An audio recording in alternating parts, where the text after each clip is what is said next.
We're talking about Wemby. Yes. We're talking about Wemby. And this kind of came to my mind. So when we talk about Victor Wembanyama, Wemby, the love of our lives, truly, here in San Antonio. I love Wemby. What, down the street we have where the Spurs play. Maybe, 10, 15 minutes away from here? Very close. Really close. Very close to our very heart. close. You think about, he's going to be an all-time great player. Think about Kareem. Think about a top 3 player. You think about the best player in the league. But truly, at the end of the day, I started thinking about it a little bit. He's been pretty injured. Right. You know? He's played good, but he's had some ups. He's had some downs. We had some questions about not being clutch. That's a good one. We've had some questions about not being clutch. Yep. And I just wanted to bring up the question. Has Wemby's career been a disappointment thus far? Okay. 3 years in. I'd throw it to you, and then I'll get back to you. All right. That. 3 years in, has Wemby's career been a disappointment? First off, I'm going to say you're calling it early. You're calling it very early, 3 years in. Do I think he's a disappointment off the rip? No, I do not. Multiple depoys he should have been awarded. Got robbed of one. Unfortunately, injury on the second one. That, I know you like to say it. What is it? What is your little quote? The best ability is availability at the end of the day. Yes. Honestly, you're spitting with that, truly. But, like I said, you're calling it early. Wemby, these minor injuries, they want to keep him safe. They don't want to put him out there early in his career, risking even more injuries. Why would you do that? You get me? So, rest up, heal up for the whole season damn near, and you'll be back later in your career, maybe damn near before your prime. Look, what I'm saying, I live on that saying, the best ability is availability. You're only as good as how much you can be on the court and how at full health you can be. Truly, no one's going to be at full health on the court. Throughout the season, especially 82 games, no one's going to be at full health. However, Wemby's been so injured already. He's 21. He's younger than us. He's been so injured already. That was his main concern. I mean, everyone said the sky's the limit for Wemby.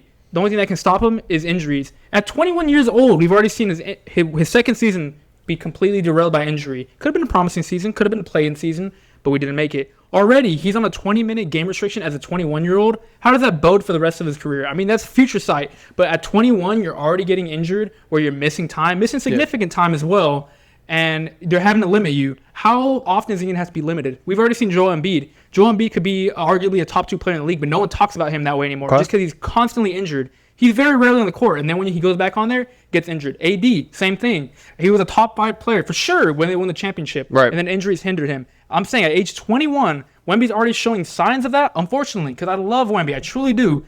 But he's already showing signs of that. How's he going to be in about 10 years? Oh, when those injuries all add up. At the age 31, 32, how will Wemby be? At this point, I expect a little bit more from him. He's already on restrictions. He's already been showing signs of wear and tear. Right. I expect a little bit more from Wemby. He's playing good into the system, but he's truly not like a top 5 player in the league. Look, arguably a top 10, maybe, but he's been injured. Okay, look, I'm going to say it right here. That's crazy to ask for. What I'm going to ask, what are you trying to get from Wemby? Truly, what are you trying to get from Wemby? At this point, stats-wise. 25 to 30 a game.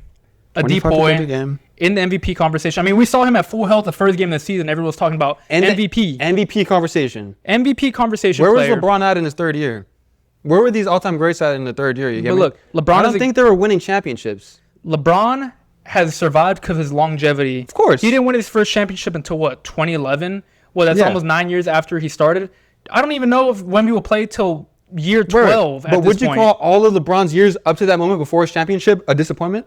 Because basically you're saying right now Wemby's a disappointment because kind of his injuries, but mostly because he hasn't really shown the Spurs, getting dubs. Hasn't gotten the Spurs any true winning. Individually, I wouldn't call the year a disappointment. I just said I call, as a whole, for the team a disappointment. Yeah, Cavs didn't win any championships, so I'm very disappointed in that. But until then, he brought them himself. He had the stats to back it up.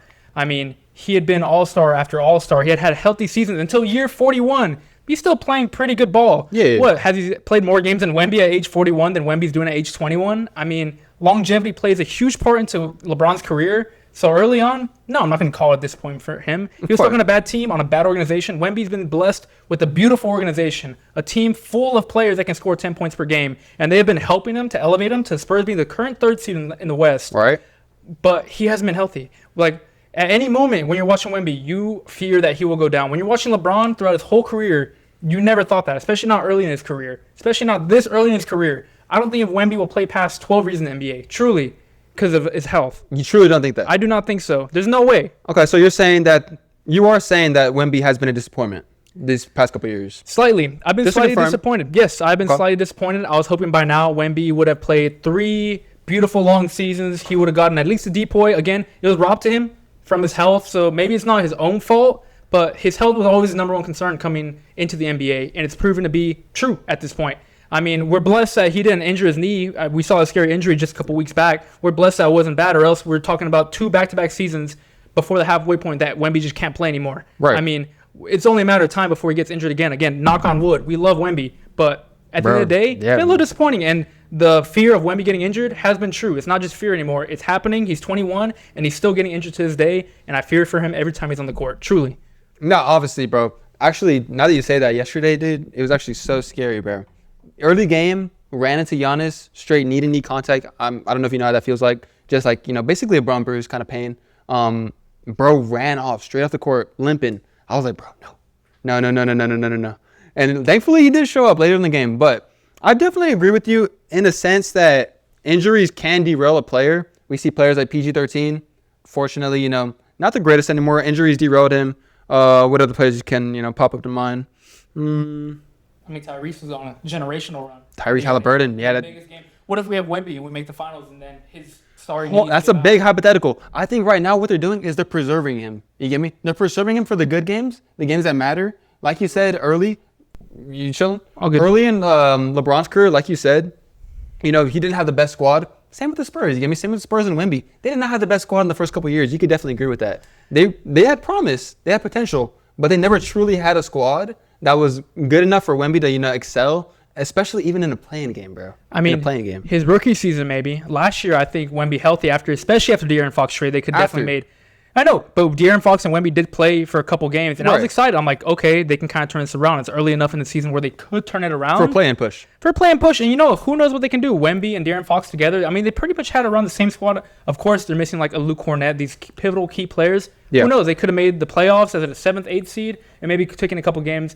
Built that chemistry earlier on, especially in those high-stakes situations where they missed out on that. They completely had to miss out on that. It was a waste of a year. If you don't have Wemby on your team, I don't care how good the Spurs are, it's a waste of the year. You're not going to win the championship with Stephon Castle and De'Aaron Fox at the end, and Luke Cornett. Like, you're not going to win. You need Wemby there, and he needs to be consistent and on the court to do that. So it's been a little disappointing in my opinion, and I hope he stays healthy, but I truly don't think so. All right, well, we're going to have to disagree. We're going to have to disagree on this take. That kind of brings into the next NBA topics. We're always talking about the Spurs.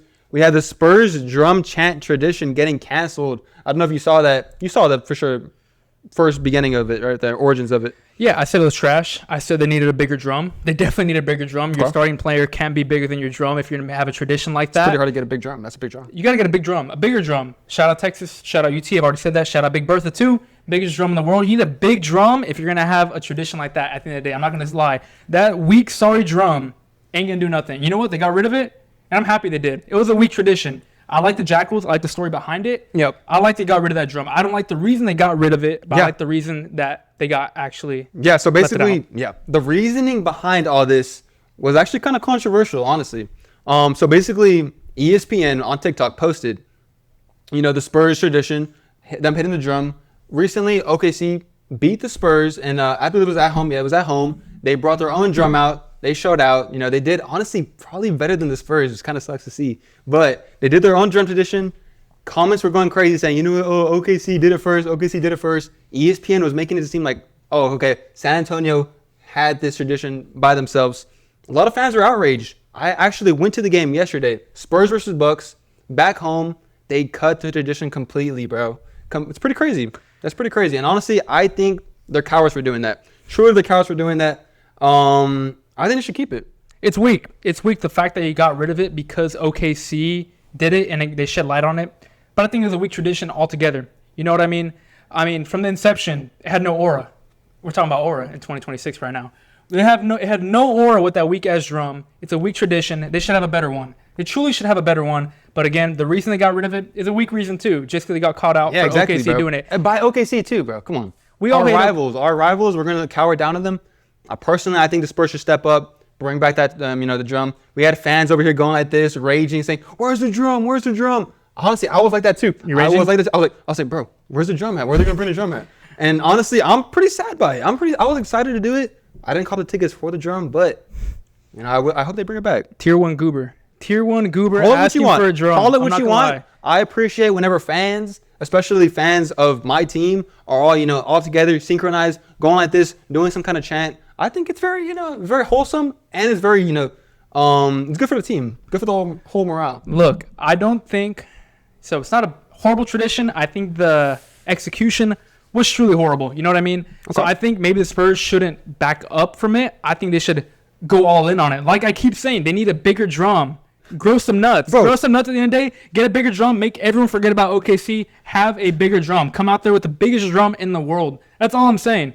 I mean, or come up with a better tradition. But again, don't shy away just because OKC did it, but outdo them at the end of the day. Make people forget that OKC even does it. I mean, it came into light, but they're not the best ones to do it. OKC probably does it better than San Antonio. They do it pretty damn good. Look, cool. If our rivals do it better than us, why shy away from it? Why not just make it better than them at the end of the day? Not just shying away from it, not just giving up. Show you have some nuts and come out there with a bigger drum. Don't shy away from your rival, especially OKC. Like you mentioned, OKC. It's a heated rivalry. They should really come out there with the big drum. I'm a big drum guy. Drum guy. Huge drum. No, for sure. Honestly, I hope they do bring out a massive drum just for you, bro. But we could definitely get into some more Spurs talk. They're in the media a lot recently. We got Wemby and Keldon Johnson going bald, bro. Going bald. Honestly, I can kind of see this in the future for us. What do you think? Truly, at the end of the day that they did it, I was thinking, I looked at myself in the reflection in my truck. I'm like, damn, I should really go bald. I've been putting it on my story. I've been putting out there little bald filter. I've been thinking about the bald filter is going crazy. Look, I went to my barber. He fades me up. I don't got a fade right now. He fades me up. He's like, you got to get rid of that lesbian haircut. Truly, I don't want to offend anyone. I love the lesbians. I love lesbians at the end of the day. They have a specific cut sometimes. They do have a specific cut. And you know what? It traveled to me. I go to my hometown. My homeboy said, bro, you look like a lesbian. I'm like, dude, that's not the look I'm going for. You know what I mean? Again, no shade to them. No disrespect to lesbians, of course. We love lesbians. Anyways, we love lesbians to an unnatural level. But at the end of the day, like, I'm trying to not look like a lesbian. I'm trying to look like me. You know what I mean? Of course. That was in my hometown. And then I moved to a whole different town about 5 hours away. And my homeboy that I met out there was like, I'd never mentioned to him. He was like, low-key, you look like a lesbian. Bro, after I got my fresh cut too. So my barber told me at the end of the day, they got... Pull up Ellen in the back. Look. Ellen, look, all I'm saying, but my barber said, you know what, try the buzz. Like, change something different. Get rid of that hair up there. So I've been thinking about it. And then the Spurs did that. And I'm like, low-key, genuinely, that might be... the move for me. Look. Honestly, okay, look, you have a bald face. You have had a bald face. I don't know. I don't think we can't show it right now. We might. But you look tough, man. And honestly, you faded up bald right now. I think your barber is giving you really good tips. Honestly, I think you should take it. But he looked at me. I do have a weird shaped head. It's pretty oval, kind of flat in the back. Right. It's a little cooked. I'm not gonna lie. He looked at my hair. He gave it a good little gander, and he was like, actually, I don't know, fam. I don't know if I can do that to you. You had to have the right, like we all know, you had to have the right head shape for certain hairstyles. And honestly, I think you'd fit it. Look, drop it in the comments below if you think we should go bald just like Wemby and Keldon. I like it. You had a bald face when you were your youngin, a little youngin. When I was out of the womb, bro. Out the womb? Dog, I've never really went bald like fully, but I wouldn't mind going bald. A little reset of hair. My hair's a little crazy right now. I'm doing a haircut. Look, I wouldn't mind it. We have not hit this like goal in so much. It's been on a downturn a little bit. I'm not gonna lie. If this pod episode gets, what do you say? Our most ever is like 24. On what, YouTube? On YouTube. Okay. On the YT. Right. Because our TikTok's kind of... Okay, look. Hold up. How about subscriber goal? If we get 100 before next one. We've been trying to hit that 100. That elusive 100. We'll go bald if we get 100 before next one. We're only like 8 subs away. I know BG Nation's going to come through. I know they'll come through, bro. Sure. I know they'll come through. Like goal. So we hit 24. How about we try to get 35 likes on this one? Okay. Truly. Okay. If we get 35 likes, we'll go bald. And look, this is my reputation online. I'm about to take like grad photos. I'm about to graduate. I'm not trying to be bald for that. I have hair. I would hurt if I went bald, bro. It would be bad. It would be new. If we get 35 likes, we will go bald here on BG Nation for the next one. It's 1 week. We'll have Brandon do it for us, bro. Brandon will cut our hair on BG Nation live, truly. So please leave a like, subscribe, subscribe, share. But we will go bald. Anyways, Aura. Back to what we're talking about. Wemby, Keldon Johnson doing it. Aura. Get rid of that. No more W of the week. All right. There are no W's in sports except if you win the Super Bowl or the NBA Finals. Then it's not a W. What about Giannis? What about what Giannis said? Do you know what Giannis said? Yeah. What did he say? It's not a good season. He said, is all MJ seasons that he didn't win the championship, is that a bad season? Yeah, you didn't get to the ultimate goal. You can have MVPs and do all that stuff. Okay, go ahead. The reporter told Giannis, since you didn't make the finals this year, Is it a waste of a season? Giannis dissed the reporter, saying, you know what, bro? Look, a whole season of winning doesn't always mean we're going to win a championship. And honestly, he's spitting facts, bro. The best of the best teams, that's why you don't have 5-time repeat champions in the NBA. You know, new teams are going to always step up and win. Is it a waste of a season because you didn't win the finals? That's crazy to say. Yes, bro. it is. Yes, it is. What year did the Bucks win the finals? 2019. 2021. 2021? 2021. 2021. Against the All right, Suns. fact check. It's all good. What year did he say that quote? Like 2023, probably. Like 2023. Well, you remember that? A couple years after, Look, bro. they didn't win the championship that year. You're going to remember the 2021 Bucks at the end of the day. You're not going to remember the 2023 Bucks where he was like saying, oh, you know, we didn't win the championship that year. It's not a bad year. You're going to remember at the end of the day, and 50 years from now, you're going to remember the 2021 Bucks. You're not going to remember the 2023 Bucks, the year he said that. You can only say it's a good season, cement your legacy forever if you win the championship that year.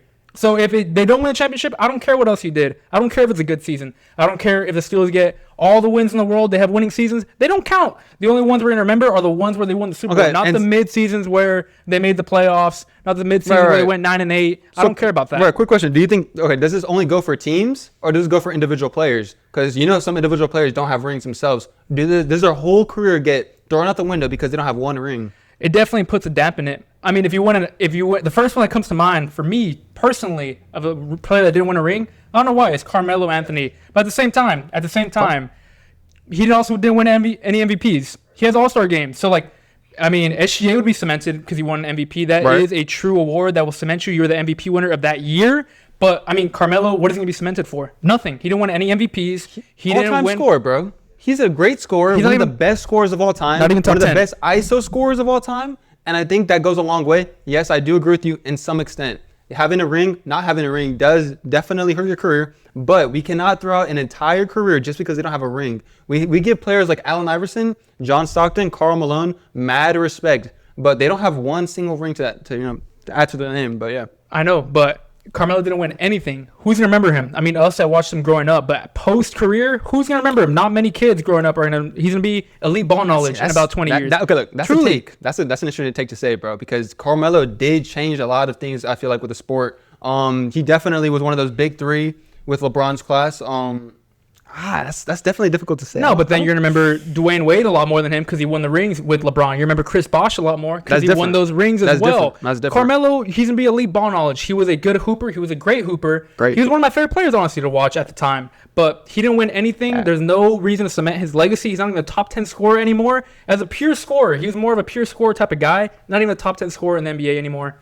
I mean, point blank. So to bring it all back around, I don't think if you don't win the championship, if you don't get like an MVP, I mean, kind of different, but the whole team as a whole, yes, it's a failure of the season if you don't win the championship at the end of the day, in my opinion. I'm going to have to disagree with you, but honestly, we could definitely get into some next NBA topics. We kind of strayed a little right there, but